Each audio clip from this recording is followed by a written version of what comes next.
হাজার বছরের শ্রেষ্ঠ বাঙালি বঙ্গবন্ধুকে শ্রদ্ধা জানাইতে আসছে। অসুবিধা আছে? কি বললেন নাম? 15ই আগস্টের শ্রদ্ধা জানাইতে আসছিলাম, পারলাম না। কোথায় শ্রদ্ধা জানাতে আসছিলাম যেখানে জানায় 32 নম্বরে। এখন টুঙ্গিপাড়া তার আমাদের যাওয়া সম্ভব না। আমার যেটা বাড়ির কাছে সেইখানে আসছি, মোহাম্মদপুর। আমার 14 গোষ্ঠীতে কেউ করে না, তবে আমরা আওয়ামী লীগের ভোটার। সমস্যা আছে? ইসি নিজেই বলছে যে সমর্থনকারীরা ভোট দিতে যাবে। এখন ইসির বাপেটা দিবে না কারে দিবে তাকে জানে না। আমরা আসতে পারবো না এখানে। সব ভোটার আওয়ামী লীগ ট্যাগ লাগাই দেন কেন সবাইকে? এই যে বললেন আপনি কি আওয়ামী লীগ করেন, আওয়ামী লীগ না করলে সে আসতে পারবে না এখানে? হ্যাঁ, শ্রদ্ধা তো যে কেউ বঙ্গবন্ধুকে জানাইতে পারে, যে কেউ। এটার জন্য তো আওয়ামী লীগ ভালো লাগে না। বিএনপির তো কখনো চন্দ্রিমা উদ্যানে কি কোনো ভাঙচুর হয়েছে? কখনো কেউ বাধা দিচ্ছে? দেয় নাই। কিন্তু বঙ্গবন্ধুর মাজারে কেন দিচ্ছে তা কে জানে?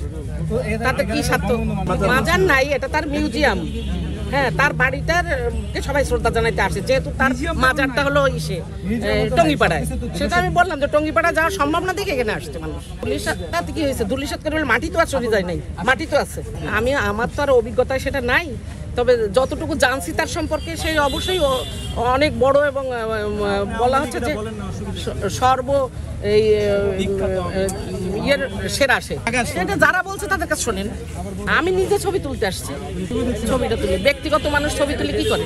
থানায় পুলিশের সাথে ছবি তুলে যাইতে চাইলাম, জানি না যেহেতু। ধরেন আওয়ামী লীগের কর্মী যদি পান, গ্রেপ্তার করেন। আমি তো আওয়ামী লীগের কর্মী না। যদি আপনাদের ক্ষমতা থাকে করেন, আর আওয়ামী লীগের কর্মী হইলে তার প্রমাণ পাইলে আটকায় রাখেন, অসুবিধা কি?